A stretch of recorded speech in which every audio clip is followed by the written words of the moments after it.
A win is a win is a win, and the Indiana Fever without Caitlin Clark go up against the Las Vegas Aces and last year's MVP, A'ja Wilson, and walk away with a W, 80-70. Sophie Cunningham has been hot to trot. Sophie Cunningham has been on fire. What happens when the Indiana Fever lose their biggest star and still dismantle A'ja Wilson's Las Vegas Aces? You get a game that rewrites the narrative. With Caitlin Clark sidelined and visibly frustrated on the bench, the rest of the Fever squad stepped up in a massive way. Kelsey Mitchell delivered a clutch 21-point performance, while Sophie Cunningham caught fire and became arguably the hottest player in the league. This wasn't just a win, it was a warning shot. The Fever aren't just Clark's team anymore. They're a rising threat in the WNBA. Back in the W side. Oh, that was a gut check win right there. Oh, nothing in the chat. Yes, Natasha Howard! Fever, That was a fun one. My gosh, and these jerseys are swaggy. Picture this. You've just taken back-to-back losses to the Liberty, and your franchise player is out with a groin injury, sitting on the bench in street clothes. That was the reality for the Indiana Fever as they returned to Gainbridge Fieldhouse on July 24th. The pressure was real. The momentum was gone. And one question echoed louder than the rest. Who are the Fever without Caitlin Clark? Obviously, there's no timeline for Caitlin, but what has she been able to do this last week? Is it mostly just rehab recovery, or has she been able to do any kinds of practice? Yeah, no, I mean, we haven't really practiced since the couple days before All-Star break. So mostly rehab, shooting, and she's been with our athletic training team, and we've been preparing everybody else. The Fever's 12-12 record with Caitlin Clark sidelined didn't just raise questions. It sparked full-blown doubt. Critics stopped talking playoffs and started writing off the entire season. Social media turned ruthless. Sports shows labeled them pretenders, exposed the moment their superstar went down. The narrative? Brutal but clear. Without Clark, the Fever were nothing special. Pressure mounted with every game. Playoff seeding was on the line. And next up, the reigning champions, A'ja Wilson and the Las Vegas Aces. They walked into Indianapolis with a 12-11 record and all the confidence of a team that knows how to finish what they start. Steph, Caitlin presents a challenge in itself for any opponent, but when she doesn't play, how is your team different? I think our ball moves differently. What we run is different. She has such gravity and her ability, not just to be at the top of the scouting report, but her ability to make everybody better with the ball in her hands. So some of the things that we run are different when she's on the floor than when she's not. We run some more off-ball stuff, a lot less on-ball action. Coach Stephanie White felt the pressure more than anyone. This wasn't just another regular season matchup, it was a defining moment. Could her team stand tall without their star, or were they just another roster that crumbled without Caitlin Clark? White knew this game would shape how the Fever were viewed across the league. And with doubt creeping in, she had one job: find the words that would remind her players who they really were. Yeah, it's definitely a relief to know that there's nothing else going on and no more damage. Now it's just being patient with the process. You can't have 5-minute lapses against great teams. They make you pay and they bury you in those moments. I think we've seen throughout the course of the season, where we've been really good for long stretches and where we've weathered the ups and downs of a game, and we've got to be able to do that from a neutral mindset. We can't get into the playing conservative. The Aces rolled in with swagger, confident, maybe even a little cocky. You could see it in their warm-up routine, the way A'ja Wilson and her Olympic-caliber teammates carried themselves. With Caitlin Clark sidelined, this was their shot. An open lane to expose the Fever as a one-woman act hiding behind a team jersey. For Wilson, who's battled the shadow of Clark's rising stardom for 2 seasons, this wasn't just a game, it was personal. A chance to reassert her dominance and remind the league that rings outweigh headlines. But here's where the script flipped. When the world doubts you, you have 2 options: fold or fight. The Fever chose the latter. They took every whisper, every tweet, every segment counting them out, and turned it into fuel. What happened next shook the league. Because real contenders aren't built in comfort. They're born in adversity. And the Fever? They were just getting started. Let's go!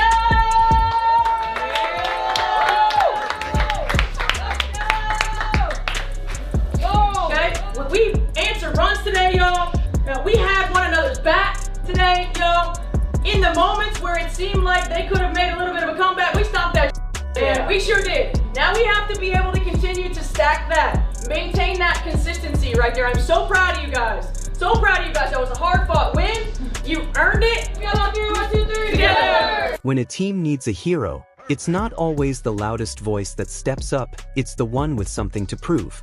And for Kelsey Mitchell, this was that moment. All season, she'd faced criticism for being inconsistent. One night she'd catch fire for 20 points, and the next she'd go ice cold when her team needed her most. The narrative stuck. And early on, it looked justified. Mitchell missed her first few shots, her rhythm nowhere to be found. The frustration was all over her face. The crowd at Gainbridge Fieldhouse could feel it. The offense was sputtering without Caitlin Clark's spark. Every missed shot weighed heavier. By the end of the third quarter, Mitchell was just 4 of 19 from the field. That kind of stat line gets most players benched in high-stakes games. But Coach Stephanie White wasn't ready to pull her. She saw something others didn't, a player who still had one more run left in her.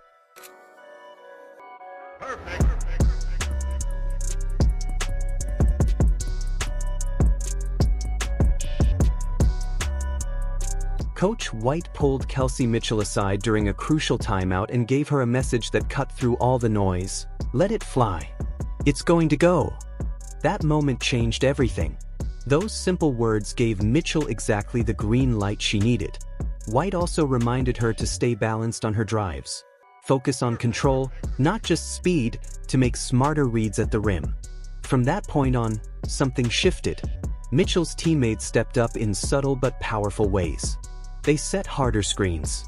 They fought for better positioning. They found her in cleaner spots on the floor. It wasn't about a single star carrying the load. It was about a team making sure their shooter had everything she needed to catch fire. Colson considered the 3. Cunningham dumped it inside. The Fever weren't just playing basketball, they were unlocking a leader. Mitchell suddenly caught fire, draining shots from every spot on the floor. Her speed turned into a nightmare for the Aces' defense. She attacked the rim with purpose, finishing tough plays through contact. And when defenders sagged off, she made them pay with smooth mid-range pull-ups that barely touched the net. Really fun. Couple of former teammates played 2 years together. Clear out. Take it. Mitchell sizing up Lloyd. She will launch and bury a 3. Get out of the way. Mitchell pulling the trigger from deep. Fever up 9. Mitchell closed the night with 21 points, delivering a powerful response to every critic who doubted her ability to lead when it mattered. She backed up the mental toughness she spoke about after the Liberty loss. This time, with actions, not words. Her performance didn't just fill the void left by Clark, it redefined the Fever's identity. Mitchell didn't just step up, she stepped into the leadership role this team has been waiting for her to claim. Got 2 really good offensive coaches over there on the sideline. Mitchell finds a cutting Boston, who lays it in. From Mitchell here on this one. So you don't want anybody to cut across the front of your face, but it's just a really good delivery. While all eyes were on who would step up in Caitlin Clark's absence, Sophie Cunningham quietly emerged as the most lethal shooter in the WNBA. Entering the matchup against the Aces, she was on a tear, scoring in double figures for 6 straight games and showing no signs of slowing down. Her stats spoke volumes, averaging 13.7 points, 4.7 rebounds, and knocking down 3 triples per game. The league couldn't ignore her any longer. Cunningham wasn't just filling in, she was rewriting the narrative. Offense was not the issue for Indiana on Tuesday. They put up 84 points despite the absence of Caitlin Clark. Cunningham hit 5 threes, and it's her first tonight. Stay with Indiana. So Sophie Cunningham doing a really good job of reading the stagger. You have options off that, and she's reading the second. The question was never about whether Sophie Cunningham could shoot. Everyone knew she had the range. The real challenge was whether she could sustain her red-hot form against top-tier competition like Aya Wilson's defending champs. The spotlight was brighter, and defenses were now targeting her specifically. But the numbers didn't lie. Over her last 6 games, Cunningham was hitting an outrageous 58.1% from beyond the arc, the best in the WNBA for the month of July. And these weren't empty stats. She was delivering when it mattered most, draining high-pressure threes that shifted momentum and kept the fever alive. Playing for Sophie Cunningham to start again tonight, or what's your... Yes. What is it about her, I guess, at the start of a game that you like having her in the lineup? Another ball handler, another player who can create shots for her teammates, as well as stretch the floor. A really good defensive rebounder as well. We had at times really struggled from a defensive rebounding standpoint, so like that as well. And her energy. What sets Sophie Cunningham apart isn't just her elite shooting, it's the complete package she brings to the court. Rebounding, defense, leadership, she does it all. Coach Stephanie White inserted her into the starting lineup to harness that energy and versatility, praising her as a floor spacer, defensive presence, and secondary playmaker. White even called her another ball handler and shot creator, a rare compliment in a league filled with specialists. Now, analysts are naming her the clear frontrunner for 6th Player of the Year. With her clutch shooting and all-around impact, it's hard to argue anyone else is even close. So you had Melissa Smith on you. I would just clear it out if you're Mitchell. Just tell everybody to go to the other side of the floor. Cunningham straight away delivers with a 3. Or that. Sophie Cunningham's rise from role player to offensive weapon has completely reshaped the Fever's identity. Once seen as a complementary piece, she's now one of the league's most feared shooters, and fans are calling for the doubters to apologize. Her consistency, toughness, and ability to hit big shots have become the perfect complement to a team with real championship ambitions. So when Caitlin Clark returns, she won't just rejoin her team, she'll rejoin a squad with another proven scorer who can change a game's momentum in seconds. And with 35 seconds left against the Aces and the Fever clinging to a 5-point lead, it was Ari McDonald who delivered the dagger. The Aces were pushing, the crowd was tense, and momentum was slipping, until McDonald stepped in and sealed the game with the shot that defined the night. Vegas has done a nice job coming on the road, keeping Indiana Fever in check offensively, and Sophie Cunningham, you cannot lose her. With the game hanging in the balance, Ari McDonald took center stage. She caught the ball at the top of the arc, with A'ja Wilson's squad scrambling to save their playoff hopes. The stakes couldn't have been higher. A miss would open the door for the defending champs to steal the game. A make would slam it shut. McDonald didn't blink. She stepped back and fired with the calm of a player who had prepared for this moment her entire career. The shot was pure, a cold-blooded 3 that ripped through the net and ripped the heart out of the Aces' comeback bid. One possession, one fearless decision, and the Fever had their signature moment of the season.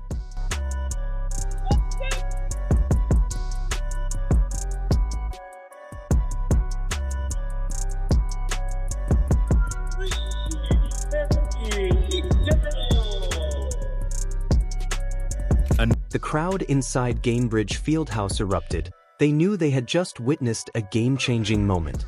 Ari McDonald delivered a perfect 3-4-3 performance from beyond the arc, but it was that lone fourth-quarter 3, her only shot in the final frame, that sealed the deal. Clutch doesn't even begin to describe it. She finished with 9 points, 4 assists, and 2 steals in just 22 minutes of play, proving her impact went far beyond the box score. Meanwhile, Natasha Howard was the steady force all night long. Her 18 points and 13 rebounds anchored the team, and her 3 steals set the tone on both ends. "Our defense gets our offense going," Howard said after the game, and she backed it up. But it was McDonald's dagger that put the perfect punctuation mark on a statement when fueled by grit, defense, and timely execution. Vegas got it locked in right here. One-on-one. Donald pulls up and hits a 3. But Lloyd got open on the other end. Well, first of all, I started off with our defense. Our defense to get our offense going, and that's how we maintain games like that. We don't rely on our offense a lot. We rely on our defense to get when our defense is going, our offense is going. So we limited the Vegas to one shot, and that's how we got open shots for the shooters, inside the paint, and everything. Even from the sidelines, Caitlin Clark was fired up. Dressed in street clothes with a groin injury, she was locked in from tip-off to final buzzer. But when Ari McDonald drained that clutch three, Clark leapt off the bench, pumping her fists in celebration. Her energy and joy reflected exactly what this win meant to the entire team. That shot didn't just seal a win, it secured the season series over the defending champion Aces. Indiana now holds a 2-1 edge over Las Vegas, a tiebreaker that could prove critical in playoff seeding. The Fever's 13-12 record puts them in 6th place, but this was more than just a regular season victory. It was a statement. With Mitchell's leadership, Cunningham's sharpshooting, and a team-first defensive identity, the Fever are building something real, not just for now, but for a deep postseason run in 2025 and beyond. So you never miss out. Click the video on the screen, and we will see you in the next one.